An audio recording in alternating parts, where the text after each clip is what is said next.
जो तुम्हें कर्म मिला है उसे धर्म के अनुसार करो, भगवत समर्पित कर दो, वो यज्ञ हो जाएगा, उसका फल मिलेगा तुम्हें आनंद, भगवत प्राप्ति, महासुख। कर्म वही है, पर जब अहंकार से प्रेरित होकर अपने लिए करते हो सुसुख वांछा, तो उसमें अधर्म वृत्ति बढ़ जाती है। अधर्म वृत्ति निश्चित आपको भोगना पड़ेगा। यदि भगवान की शरण में हो जाओ, अबलो नशानी अबना नशई हो, वो कृपा करे तो सब क्षमा हो जाए। वो कह रहे हैं कि हम तो हम सर्वपापेभ्यो मोक्षयिष्यामि मा शुचा। नहीं तो आपका जो कर्म प्रकाशित नहीं हुआ है और आपने पाप कर्म किया वो गुप्त है, वो नष्ट नहीं हुआ, वो भयंकर रूप रख के तैयार है, अपने समय पे तुम्हें नष्ट कर देगा। एक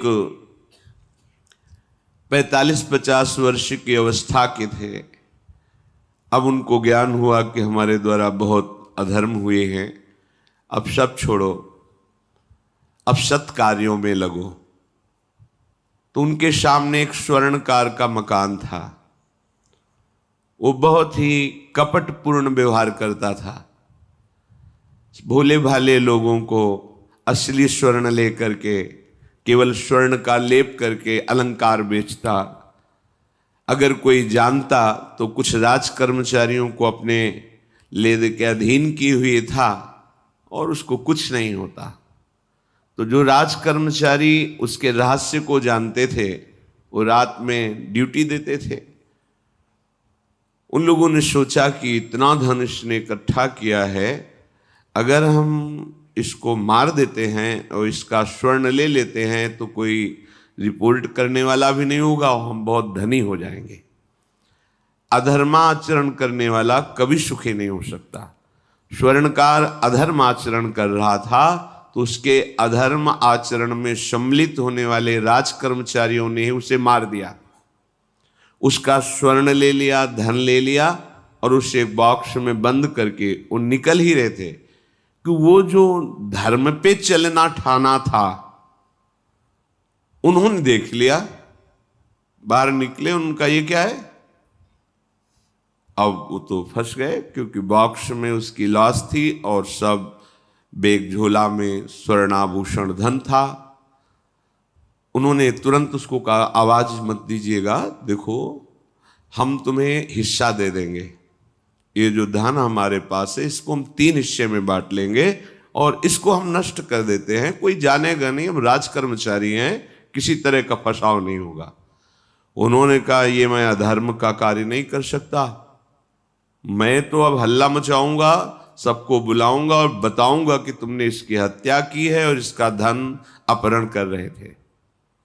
अब राज कर्मचारी, उन्होंने सोचा हमारी ड्यूटी भी जाएगी, धन भी जाएगा, सजा भी मिलेगी। दोनों ने इशारे में ही बात कर ली और हल्ला मचा के दौड़ पड़े, पकड़ो इसे, पकड़ो, जाने न पाए। उसे पकड़ लिया, लोग इकट्ठा हुए, क्या हुआ, देखो ये धन अपहरण करके जा रहा था, इसकी हत्या कर दी। तो हम लोग गश्त लगा रहे थे तो हमें शंका हुई, आए तो देखा ये पकड़ा गया, जो धर्म से चल रहा था उसको पकड़ लिया। अब तो प्रमाण, राजकर्मचारी खुद गवाही देने के लिए तैयार, उसे बंद किया गया, मुकदमा हुआ। वो बार बार जज के सामने यही कहता था, जिसकी कसम खवाओ हम कसम खा लेते हैं, हमने बिल्कुल ये कार्य नहीं किया, ये लोग ये कार्य कर रहे थे, हमने इनको रोका तो इन्होंने मुझे साझेदारी के लिए, पर मैंने वो स्वीकार नहीं किया तो फिर इन्होंने ऐसा किया। पर उसकी कौन बात माने, राज कर्मचारी गवाही।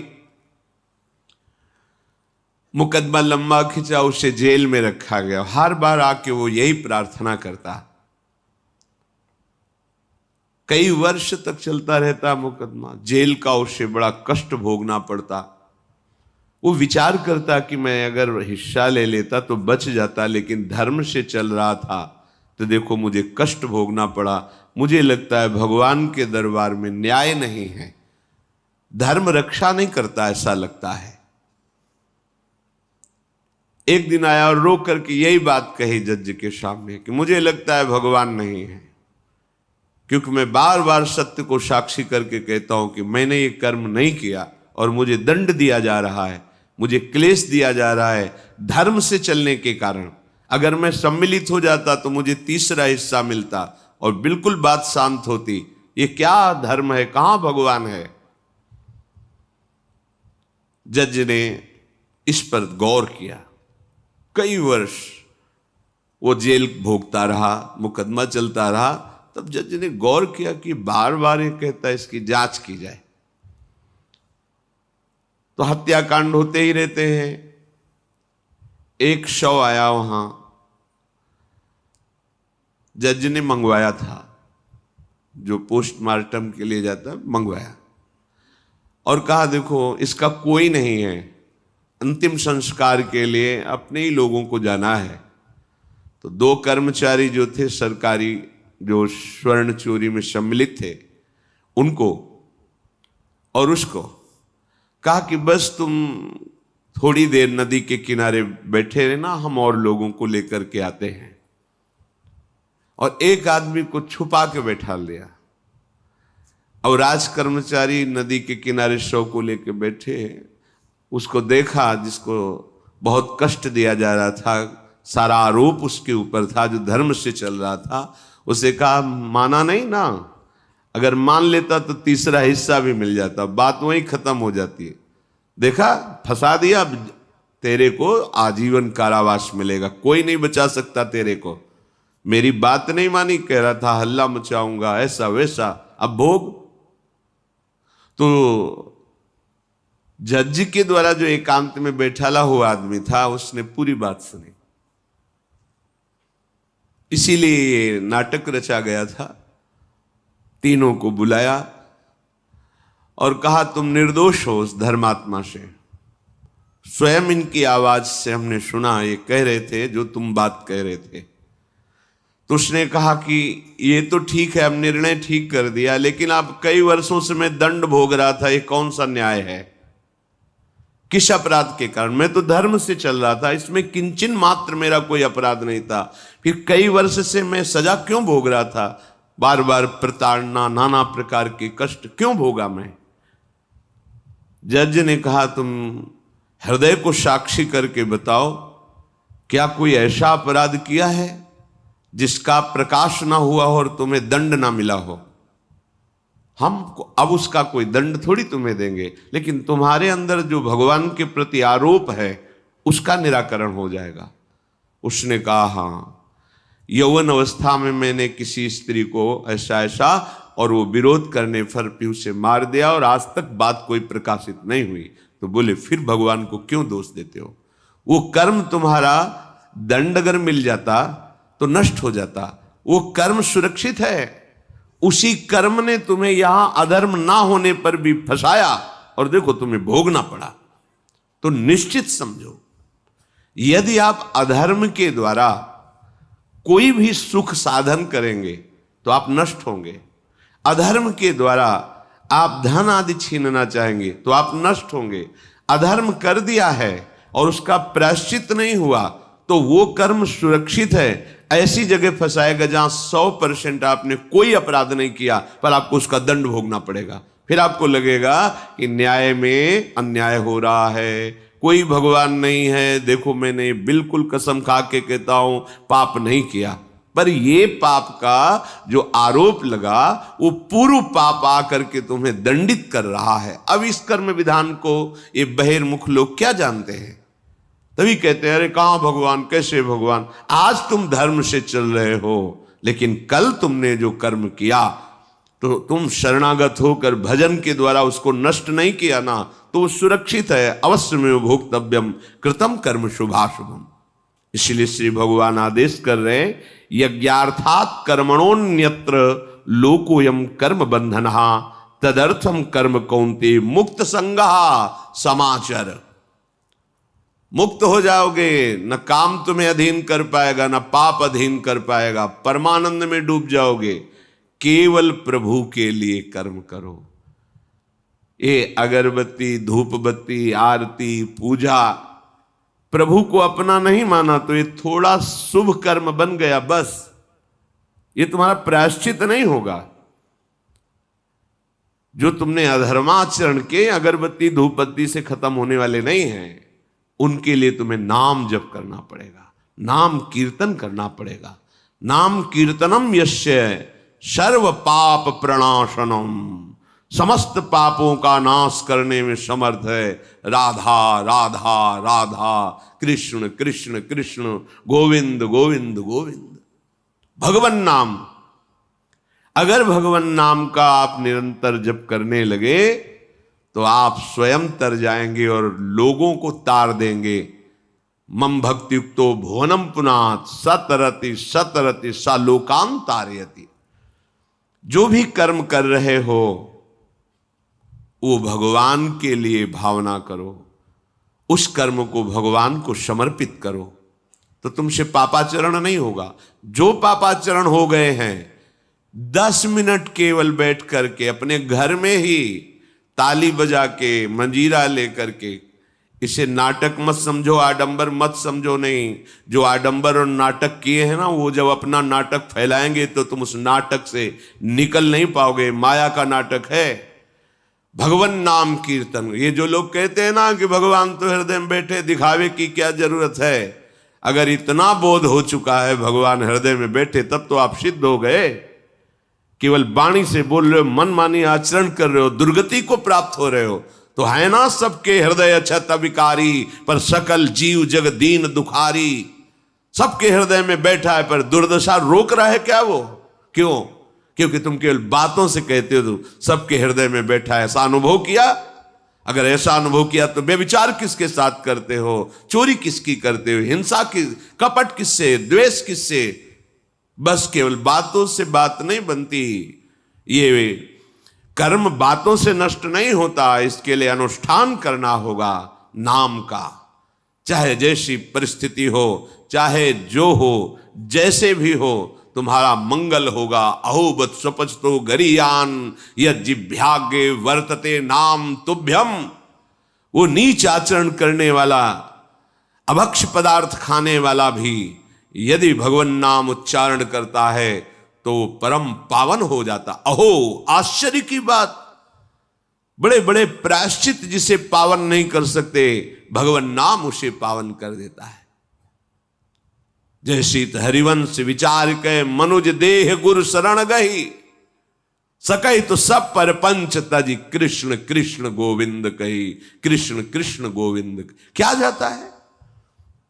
हम तो ये नहीं कह रहे कि तुम नहा के जपो, तुम ऐसा को, जैसे हो जहां हो, गोविंद गोविंद राधा राधा राधा वल्लभ श्री हरिवंश, तुम पावन हो जाओगे प्यारे। तुम्हारी दुर्गति, तुम्हारी विपत्ति, तुम्हारी उन्नति में जो बाधक कर्म है उनको नष्ट करो। किसी से भीख मांगने की जरूरत नहीं, कृपा की। अगर नाम जप नहीं तो कहीं भी भाग के चले जाओ, देख लो तुम्हें क्या मिलता है। नाम जप करो, तुम स्वयं देने वाले बन जाओगे। मांगना मिट जाएगा जन्म जन्म का। विश्वास करो, जैसे भी हो। नहीं छोड़ पा रहे गंदी बातें, शुरू करो। नाम को तो अंदर लाओ, वो तुम्हें इतनी सामर्थ्य देगा, सब छूट जाएगा, सब छूट जाएगा। विश्वास करो। आज तक जितने बड़े बड़े ऊंचाई के पद पर पहुंचे हुए महात्मा हैं, सबके मूल में नाम पाया गया। निरंतर नाम जप, निरंतर अभ्यास करने से होता है। विश्वास करो, इसके बराबर न तीर्थयाटन है, न कोई अन्य साधन है। नाम कलयुग केवल नाम आधारा, सुमिर सुमिर नर उतर ही पारा। जिसने नाम का आश्रय ले लिया महासुखी हो गया। पर जब तक तुम्हारे पाप कर्म भस्म नहीं होते, तब तक तुम्हें आनंद नहीं मिलेगा। इसलिए विश्वास करके दीर्घ काल तक सम्मान पूर्वक, आदर पूर्वक हृदय में नाम जप करो। जब पाप वासनाएं नष्ट हो जाएंगी, पाप प्रवृत्ति नष्ट हो जाएगी, तब आनंद की धारा, तुम्हें कोई भी विपत्ति, कोई भी संकट परास्त नहीं कर पाएगा। प्रश्न होता है कि हम बहुत प्रयास करते हैं पर सफलता नहीं मिलती। प्रयास को कहते हैं पुरुषार्थ, और सफलता नहीं मिली उसको कहते हैं प्रारब्ध। कभी कभी प्रारब्ध बहुत जोर का होता है, जो बड़े बड़े ऋषि मुनियों के ऊपर भी हावी हो जाता है। पर पुरुषार्थ व्यर्थ नहीं जाता। यदि वो सत है तो तुम्हारा पुरुषार्थ भी तो असत है। अगर राधा राधा बीच में बोलते रहो और प्रभु की भावना कर लो कि 8 घंटे से जो काम कर रहा हूं वो समय और वो कार्य दोनों प्रभु को समर्पित करते हैं, अब ये सत्य पुरुषार्थ हो गया। अब प्रारब्ध को बदलने की सामर्थ्य आ गई तुम्हारे पुरुषार्थ में। खिलवाड़ नहीं है जो तुम एक भी कर्म करते हो, वो कर्म सुरक्षित है, वो तुम्हें दंड दे के रहेगा या तुम्हें सुखी करके रहेगा। असत है, पाप है तो दंड देगा, सत है, सुकृत है तो सुखी करेगा। विश्वास मानिए, ये सत्य वार्ता है, ये कोई चाटुकारिता की बात नहीं है। सत्य सत्य रहता है, चाहे जो युग हो, चाहे जो समय हो, सत्य अपना प्रभाव दिखा के रहता है। इसलिए भगवान का आदेश है, तुम्हारा जीवन भगवत प्राप्ति के लिए, आनंद में डूबने के लिए, मस्त होने के लिए मिला है।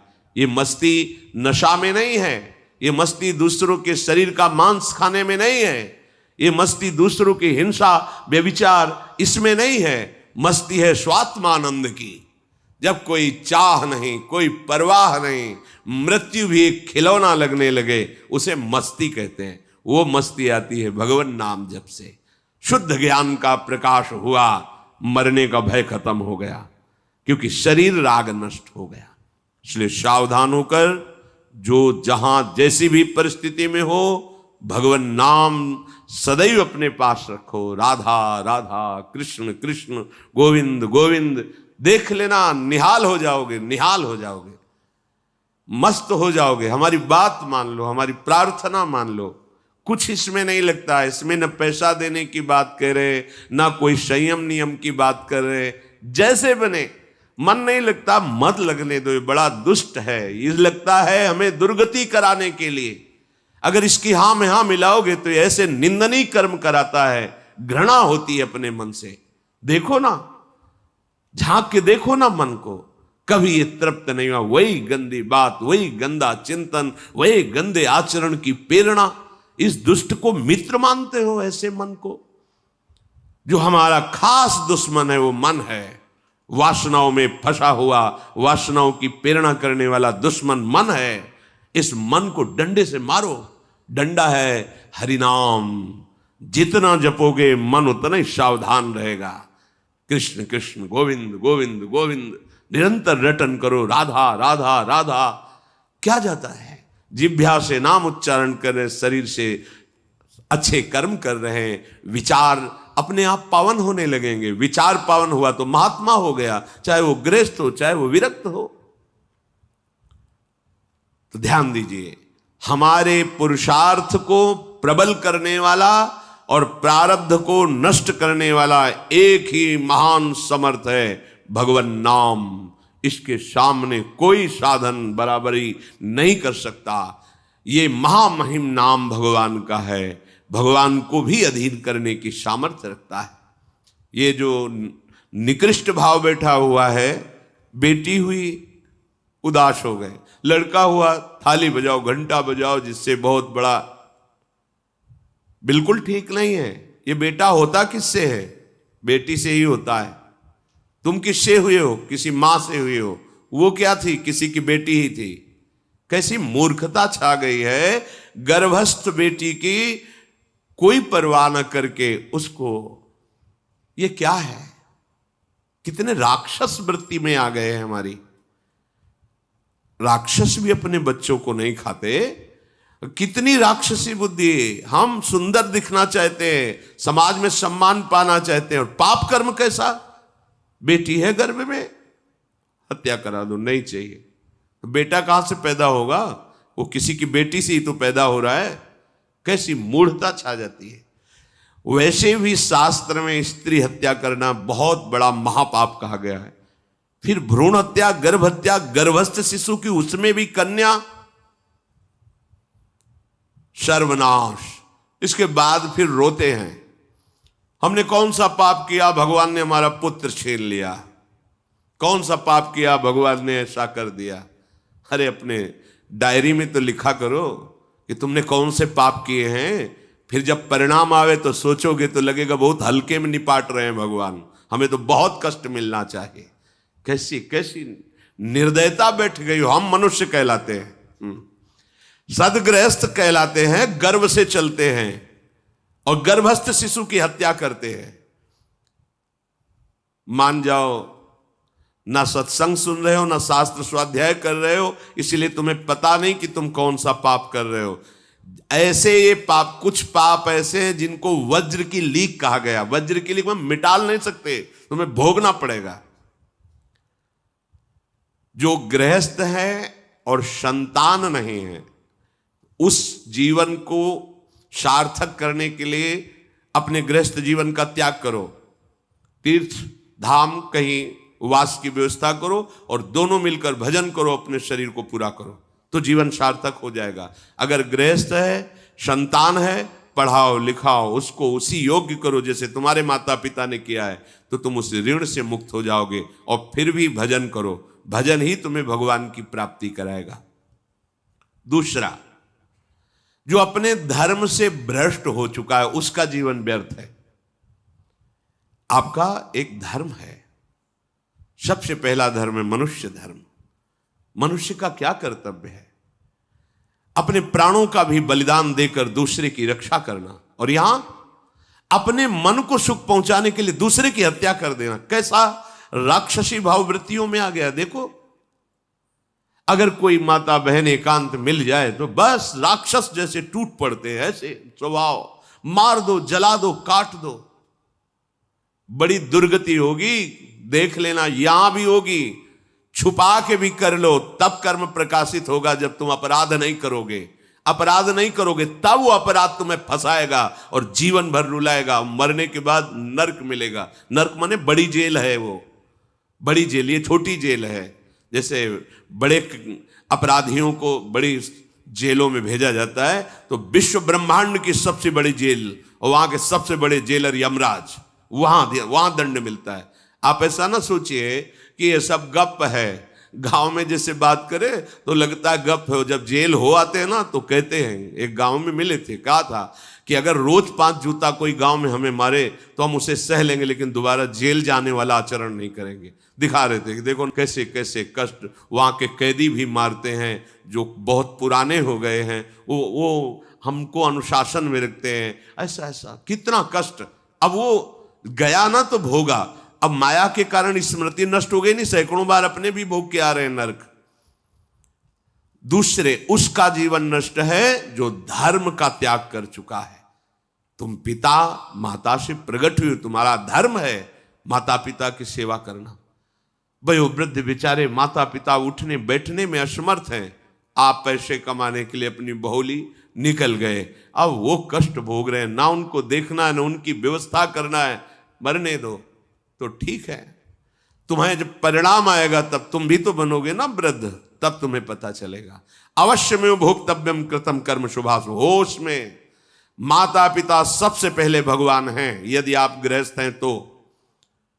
अगर आप बाल्यावस्था से भगवान के मार्ग का अनुसरण कर रहे हैं तो फिर भगवान प्रणत कुटुंब पाल रघुराई, भगवान व्यवस्था कर देते हैं। वैराग्य मार्ग में लौटकर पीछे नहीं देखा जाता।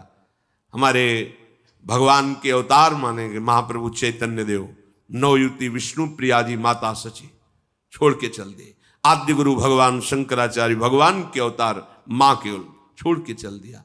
भगवान के मार्ग में यदि ऐसे चले तो भगवान संभाल लेते हो, परम पद मिलता है 21 पीढ़ियों को। मां तो बिल्कुल नजदीक है, 21 पीढ़ियों को भगवत प्राप्ति हो जाती है। और शब्द है प्रणत कुटुंब पाल रघुराई, भगवान स्वयं उसके परिवार का पोषण करते हैं। पर यदि गृहस्थ धर्म में हो और अपने माता पिता का त्याग कर दिया, उनकी सेवा नहीं करते, वो दुख भोग रहे, तो नरक यंत्रणा मिलेगी और जीते जी तुम उन्नति को प्राप्त नहीं हो सकते। तुम्हें भले उन्नति दिखाई देती हो, बाद में परिणाम देख लेना आप।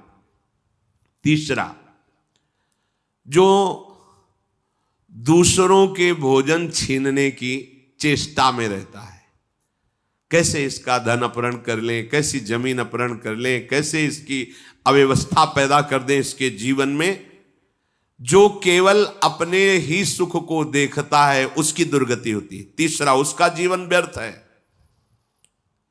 जो दूसरों के सुख का अपहरण करके सुखी होना चाहता है, सदैव केवल अपने सुख में डूबना, सोचना कैसे मैं सुखी हो जाऊं, अधर्माचरण करूं, छीन लूं, क्या करूं, कैसे करूं, उसका जीवन व्यर्थ है। और चौथा, जो आए हुए साधु महात्मा अतिथि का अनादर कर देता है, अपमान कर देता है, सारे सुकृत नष्ट हो जाते हैं। ये 4 का जीवन बिल्कुल व्यर्थ हो जाता है। इनको असत जीवन कहा गया है, वृथा जीवन कहा गया है। इसलिए हे युधिष्ठिर, ये 4 दोष कभी हृदय में ना आने पावे।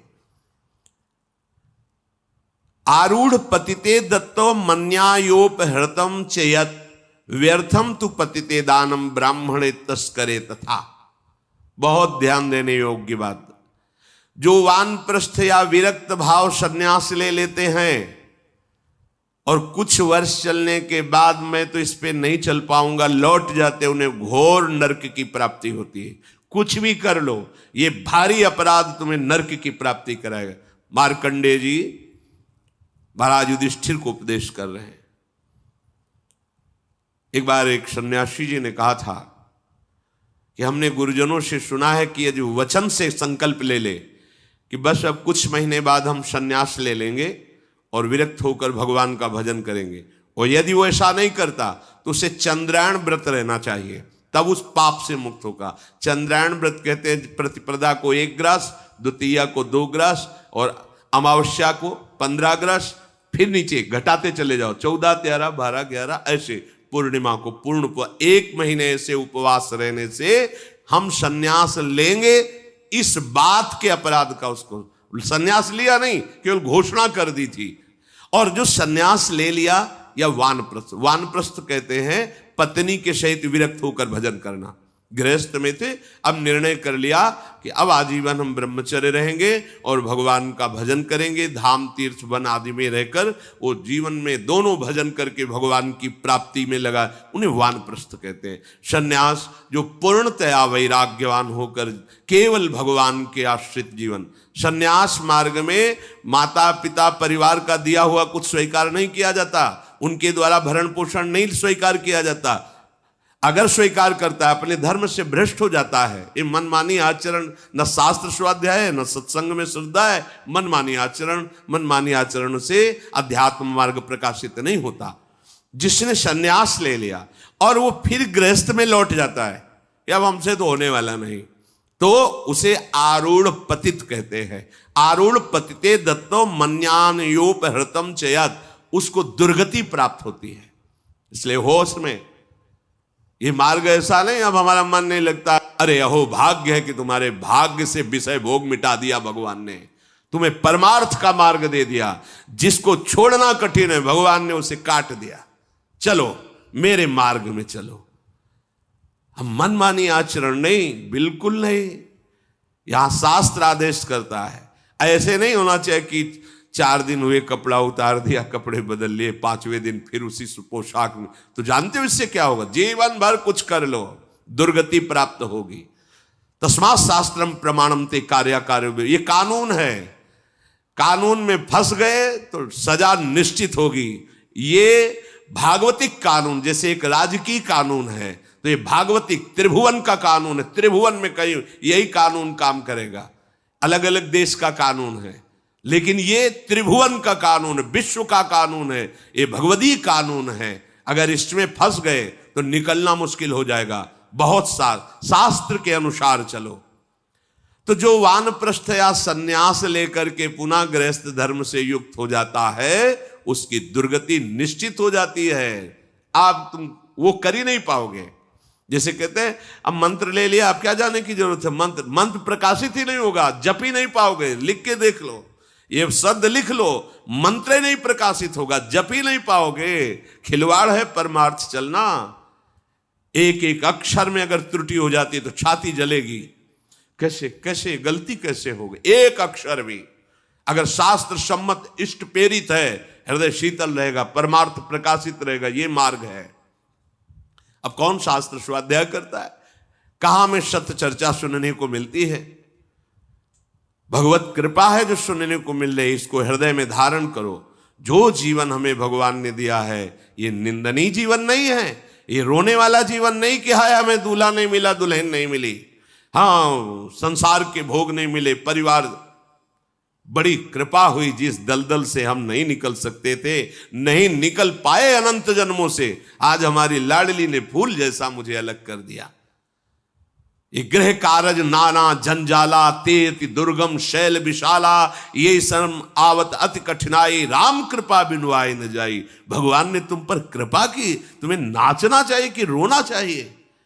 विषयों को देख देख कर जलते हो, भोगने की लालसा रखते हो, कैसा जीवन, व्यर्थ जीवन। बिल्कुल नहीं, सावधान, तुम्हारा जीवन भगवान के लिए, तुम्हारे भाग्य में श्री जी लिख दी गई। आह, हमें नाचना चाहिए। हमारे भाग्य को बदल कर प्रभु ने अपना चरणारविंद, अपना धाम, अपना नाम, अपनी सेवा दे दी। धिक्कार है अगर ऐसे होने पर भी ललचाए और उस मार्ग की तरफ जाए जहां से श्री जी ने निकाल लिया है। तो जो वानप्रस्थ या संन्यास धर्म स्वीकार करके पुनः गृहस्थ धर्म का आश्रय ले लेता है, उसकी नारकी गति होती, दुर्गति होती है। और जो पापाचरण करके, अन्याय से, अधर्म से छीन झपट करके धन, और सोचता है उसमें कुछ दान कर देंगे। जैसे किसी ने प्रश्न किया था ब्लैक और व्हाइट, कि अब हम तो ब्लैक और व्हाइट का मतलब काला और सफेद समझते हैं, तो काला धन का मतलब होता होगा अधर्माचरण या जो राजकीय विभाग से पास ना हो, उसे ही काला धन कहते होंगे। तो काला धन काला ही रहता है, कोई व्हाइट नहीं कर सकता उसे। जमा कर लो, एक समय आएगा कि ट्रक में लद के सब चला जाएगा, तुम भी लद के चले जाओगे। अगर वो समय ना आया तो यमराज के दूत तुम्हें ले जाएंगे, सब यही पड़ा रहेगा। होश में चलो। दान किसे कहते हैं? खूब मेहनत करो, धर्म से कमाओ, फिर उससे एक रोटी की व्यवस्था किसी की भी कर दो, उसे सतदान कहते हैं। लाखों बेईमानी से कमाए, अधर्म आचरण से दूसरों को चूस चूस के ऐसा दुख दे कर फिर सोचा कि लाख में 10,000 दे देते हैं, व्हाइट हो जाएगा। व्हाइट नहीं हो जाएगा, ये और तुम्हारे ऊपर आक्रमण कराएगा, क्योंकि जिनको दे रहे हो उनकी भी बुद्धि तो भ्रष्ट होगी। तो तुम्हारा धर्म बनाना, हाँ, व्हाइट नहीं होगा, फाइट होगी। अब मार पिटाई शुरू करवाएगा, वो ऐसे आचरण करवाएगा, जहां जाएगा वहां खोपड़ी फोड़ेगा। उसका परिणाम जब आपके आएगा तो आपकी खोपड़ी फूटेगी। व्हाइट तो तब हो सकता है जब व्हाइट चलो। व्हाइट का तात्पर्य होता प्रकाश, श्वेत, ये लक्षण सतोगुण का। सात्विक भाव से चलो, मेहनत की कमाई से, पसीना चुहा के खूब मेहनत किया और फिर किसी को दिया, तुम्हारा परिवार उन्नतिशील रहेगा, तुम्हें लोक परलोक में सुख प्राप्त होगा। अन्याय से कमाए हुए धन का दान पतित कर देता है, पतित कर देता है।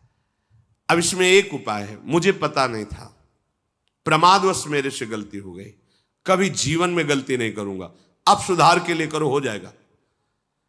मुझे पता नहीं था, मैंने कभी सुना ही नहीं था, बस यही था कि धन प्राप्त करूं, धन प्राप्त करूं, और गलती हो गई।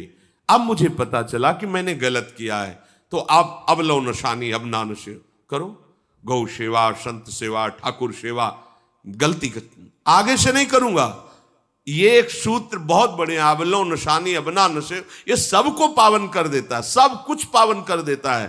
पर ये ऐसा नहीं कि हम 100 कमा रहे हैं बेईमानी से तो 10 देते रहेंगे तो 90 व्हाइट होते रहेंगे, ऐसा कदापि कहीं नहीं लिखा। ये शास्त्र है, तस्मात् शास्त्रम प्रमाणन्ते। कई बार लोग प्रश्न करते हैं इस विषय का, ध्यान से सुन लो। अन्याय से कमाया हुआ धन अगर उसे हम दान भी करते हैं तो वो पतित ही करेगा, गिराएगा ही, किसी काम का नहीं है। आगे वर्णन कर रहे हैं कि धर्म से कमाया हुआ दान अगर ऐसे को दोगे तो वो भी व्यर्थ हो जाएगा। कैसा? मिथ्यावादी, पापाचरण करने वाला, झूठ बोलता है, पापाचरण करता है, और आप उसे दान कर रहे हैं, बाद में वो पाप करेगा तो उसका फल आपको मिलेगा। उसके पाप के बढ़ावे में आप साझेदार हुए, आपका जो दान था उसके पाप में बढ़ावा देगा, आपको उसको साझेदारी का फल भोगना पड़ेगा। कृतज्ञ, जो दूसरे के किए हुए को उपकार को नहीं मानता, अभिमानी और मदिरा पान करने वाला, अब आपसे पैसा लिया, शराब पिया, गंदे आचरण किए, आप उसके हिस्सेदारी बने। ऐसा थोड़ी दान की कोई मांग रहा है दे दो, बहुत पात्र और अपात्रता का निर्णय करके दिया जाता है। ऐसे नहीं कि मांग रहा है तो देना ही पड़ेगा, नहीं, हमें अधिकार समझ में आवे कि हमारे द्वारा दिए हुए धन का सदुपयोग हो रहा है, वहां पात्र देख करके धन आदि का दान किया जाता है। जो पतित हो चुका है, जो अधर्म व्यवसायी है, जो तमोगुण से आवृत रहते हैं और अंदर क्रोध भरा रहता है, अहंकार पूर्वक दान करते, मेरा सम्मान हो, ऐसे का दान ही नहीं स्वीकार करना चाहिए। ऐसे का दिया हुआ दान व्यर्थ हो जाता है, उसे निश्चित अन्य योनियों में जाके कष्ट भोगना पड़ता है। तामसी अहंकारी दान करने वाला परिणाम में दुख ही भोगता है। मैंने दिया, ये मैंने बनवाया, ये मैंने किया, ये तमोगुण का लक्षण अहंकार है। श्रेष्ठ मंत्रवेत्ता सतमार्ग में चलने वालों को दैन्य होकर छुपा कर दान देना, ये उत्तम लोगों की प्राप्ति कराने वाला है। देखना है, धर्म से चलता है, हम जो धन देंगे उसका धर्म में प्रयोग होगा। मंत्रवेत्ता है, निरंतर मंत्र का अनुष्ठान करता रहता, पावर है। अगर हमारा धन ऐसी जगह गया तो हमारे पापों का नाश करके उत्तम लोगों की प्राप्ति कराएगा।